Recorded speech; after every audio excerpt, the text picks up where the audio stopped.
hearing Simon of Alvin, Simon and Theodore talking about marijuana is probably one of the weirdest experiences ever. I watched Cartoon All-Stars to the Rescue initially without knowing that this was supposed to be a half-hour episode telling children that drugs aren't cool. I didn't really know what it was. I just thought it was a bunch of cartoon characters in some kind of episode. And that is what it is, but I didn't know it was an anti-drugs campaign. And I have to say, the target audience for this is very peculiar. And I'll discuss that in a moment. But first of all, this was released in 1990. It predates me by 2 years.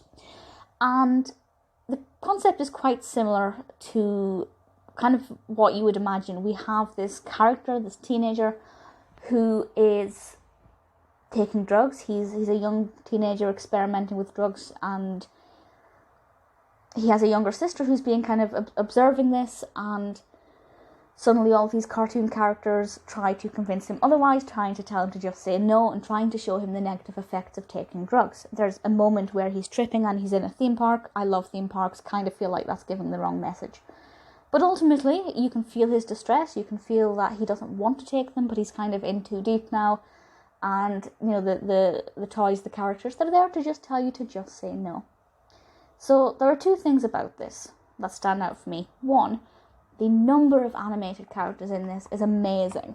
I thought maybe there'd be 10 references to different animated shows. There are probably a lot more than that. It's just constant new characters are popping up. And the majority of them are introduced in the first 5 minutes. But as the narrative progresses, and there is a bit of a narrative to it, as it progresses, a few more animated characters pop up just to liven things up a little bit. And that's something I thought was unexpected and really quite a surprise, a really nice surprise.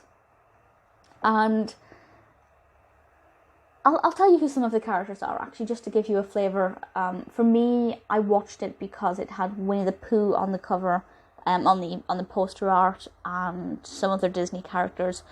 But we also have Bugs Bunny and the Smurfs, and obviously Alvin, Simon and Theodore, the Chipmunks.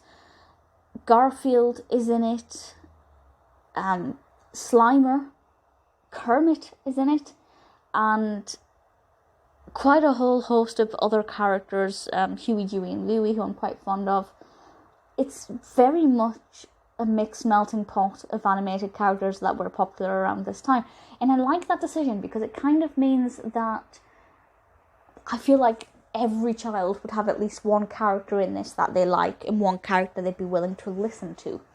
For me, Simon saying it's bad to take marijuana or do marijuana or whatever. I don't do drugs. I've never done drugs. Not entirely sure of the terminology. Smoke, marijuana. Either way, him telling me not to do it would be enough for me to never do it. Maybe subconsciously I saw this. I don't know how you can see something subconsciously, but maybe I saw it. I can't remember it. Unlikely though. It was actually released in the UK apparently, but I've got no recollection of it. It is quite traumatizing in a lot of places. The one thing I have an issue with is, as I said, the target audience. Now, these animations are usually aimed at quite young children. Obviously, you can be any age and enjoy these things, but things like Winnie the Pooh and the Smurfs, it's a baby Kermit, so the Muppet babies, they're usually aimed at quite young children who would not know what marijuana is or really understand the concept of drugs.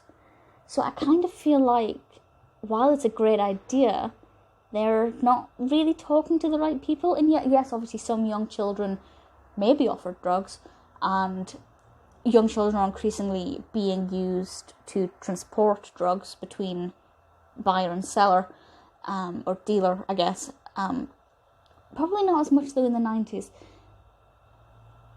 And again, older people can watch these animations, but I just feel like it's not quite hitting the right audience.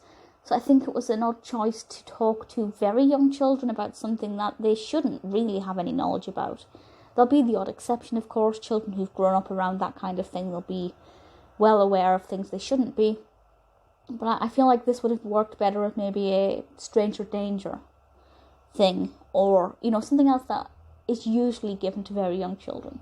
This should really be targeted at maybe preteens or young teens, but not a kind of the toddlers and the young primary school children that would be watching these.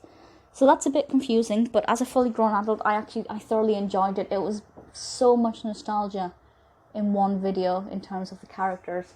The message I did not need to hear, but I'm sure if you relate to the character in question, then maybe there's something in it for you. The message is timeless. The characters are largely timeless. I think there was one character who I didn't recognise. Ultimately, it's really good. As I said, target audience, bit questionable, but it had a purpose.